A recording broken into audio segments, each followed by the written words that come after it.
Polybridge 2 is a game where, much like real life, you have to get each car to its flag. In this case, by building a bridge the cars can drive over.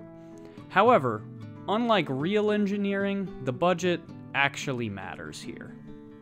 After completing each level, the game shows a leaderboard of the cheapest bridges, and anytime there's a leaderboard, there will be fierce competition to be the best. Similar to speedrunning, players push the game to its absolute limits in an attempt to get lower and lower on the leaderboards. Hold on. You said similar to speedrunning. You can't just steal from Summoning Salt. Be more original. Alright, fine. Let's get into the video. So when trying to build bridges as cheaply as possible, you have to start with the basics. You'll want to get rid of any expensive materials like steel, cable, or reinforced road. And overall, you just want to limit your supports as much as possible. But I've been told stuff can get a lot crazier. Oh, trust me, it does. One of the earliest discoveries that players made was that you were able to compress springs in order to launch cars over gaps.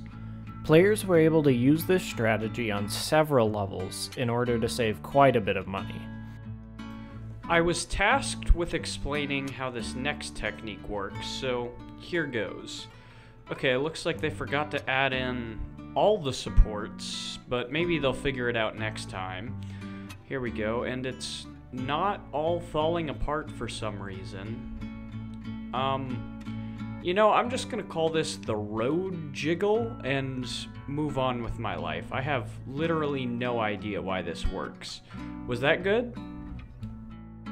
They're called dangling roads, and no, not really. Roads are pretty strong under tension, so they're able to stay up despite not having support. In a similar vein, the banana bridge keeps the roads and the cables under tension at the same time in order for the cars to pass. Hold on. Bananas are cool and all, but you said this was similar to speedrunning. But in speedrunning, there's like one world record that everyone's chasing after. Is there something similar here, or is it just a bunch of individual level leaderboards? Built into the game, no. But pretty soon after the game released, the community came out with a system called Global Top, which takes all of your leaderboard positions and gives you a single score. And just like in speedrunning, the lower the better.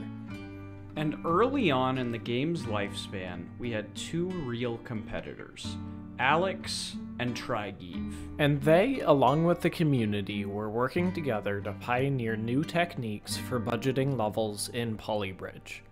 Early on, a technique called Precision Falling Road, or PFR, was discovered, where you could drop a ton of roads on a vehicle and absolutely send it flying. So is that how all the early levels were solved then? I mean, if it's pretty cheap and it can send cars flying. Unfortunately not. PFR requires a pretty specific setup, as well as it doesn't work on that many vehicles in the game. Shortly after, though, the community found something that did.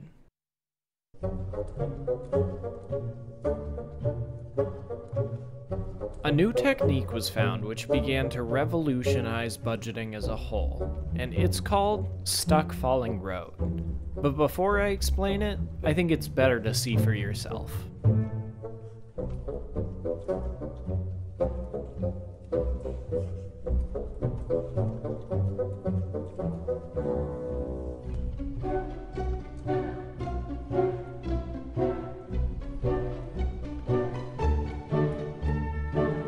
Bro, you absolutely cannot do a Hall of the Mountain King montage this early into the video. Like, this is cool and all, but chill out. You haven't earned it yet. First I'm copying Summoning Salt, and now I haven't earned Hall of the Mountain King? You just don't let me do anything fun. Anyway, Stuck Falling Road, or SFR, is when you drop a road on a car, the road gets stuck inside, and as the physics engine attempts to expel the road from the car, it gets launched. The reason it's so revolutionary is because it barely costs anything, it's usable on every vehicle in the game except for one, and was able to be used on most of the levels. And because it was so revolutionary, let's see how it impacted the overall leaderboards. It looks like both Trigeeve and Alex used it to decrease their scores substantially. And on top of all of the innovations that were made using SFR, another discovery was made during this time, that being torque cannon. If you place roads connected to an anchor that the car can drive under, that can launch it. Torque cannon proved to be a very effective budgeting tool, allowing players to continue to push lower on quite a few levels. Amidst all these discoveries, some players began to notice that the community was nearing some pretty cool accomplishments, notably completing every level in the game under half budget. Only 1 normal level and 6 challenge levels remained. But I'd imagine the rest of them will get done pretty soon, especially with the power of torque cannons and SFR. With everything going as well as it had so far, it was only a matter of time before something went wrong. In October of 2020, there was a patch to the game to remove SFR. Wait, so does that mean that the leaderboards are essentially locked at the top now, since you'll never be able to beat an SFR score without using it yourself? Thankfully, no. The devs were able to purge the leaderboards of any scores accomplished using SFR. However, that left the community desperately searching for something new. Unfortunately, they knew that whatever they found wouldn't be as widely applicable as SFR was. But even without any major discoveries, the community was still able to innovate on individual levels, creating unique solutions to push further and further down the leaderboards. And so, checking in again with these leaderboards, we see a new face enter the fray, Cookie Blues. The leaderboard purge hits pretty quickly as well, affecting especially Alex really hard, as everyone keeps trying to shave even without SFR. Luckily, players were able to continue to develop tech, even if it was less useful than SFR was. The first example of this was Hydro Cannon, which uses hydraulics to compress the car and launch it. However, it was only ever useful on this one level. Flip Cannon was another strat that was found by abusing how the car's hitbox flips after a reverse checkpoint. This was also only usable in a couple levels. And with this newfound tech, plus just some standard leaderboard grinding, Alex was able to return his score to what it was before the purge. Plus, Trigeeve was able to extend his lead, pushing past the 900-point barrier. Speaking of which, what does that actually mean anyway? It might be a little late to ask this, but... The simple answer, which is mostly correct for the top players, is you get points equal to your leaderboard position. Since Trigeeve is below 900, his average placement is about 5th on each level. Dang, that's crazy. Absolutely. And for a bit of extra context, Trigeeve spent an average of 12,000 per level, as compared to the average budget for the game of 50,000. But it was starting to feel like without another big discovery, the community wasn't going to make much more progress. Earlier we discussed how you can compress springs to launch vehicles across gaps. Well, as it turns out, you can stretch springs to get a road stuck inside a vehicle. And similar to SFR, if you get a road stuck inside a vehicle, it'll get launched. But the really nice thing about SSR is that it works on most levels, which include springs, allowing a ton of new people to shoot up in the leaderboards, including Mod, Minecat, Fathom, Zen, 9K5, and Laggy. But most impressive of all was Cookie, who shot into first so fast it's actually unreasonable. And he continued to hold on to that lead, pushing his score all the way down to 625. Another discovery that was made during this time is The what? You can't just stop talking in the middle of your sentence. Oh, no, it's just The. So yeah, so you just did the same thing a second time. Okay, here, let me just pull up a graphic for you. Oh, so it's just a really stupid name then. A bit, yeah. But as cool as that is, it paled in comparison as to what came next.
The return of SFR being possible on every vehicle in the game except for one, the community was able to make quick work of the half-budget challenge, eventually completing 216C, the last level needing to be done.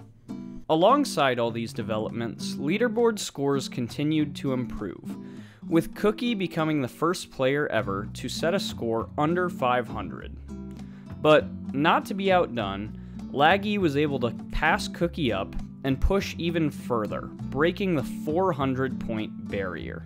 But more impressive than either of those, Arkin rocketed up the leaderboards at record pace and becoming the first and only player to get a sub 300-point score, which feels just insane based on what I've seen so far. Can you put that into perspective at all? Yeah. At their peak, Arkin averaged 1.7th place per level, which is absolutely insane. Additionally, out of an average budget of $50,000, they only spent $4,670 per level, which looks like... Actually, why don't you try to build a bridge using only that much money? I think that'd be fun. Okay, yeah, sure. I mean, I know this Arkin guy is cool or whatever, but I know how to build a bridge, okay? It can't be that hard. Look, this works fine. Let's see how it goes.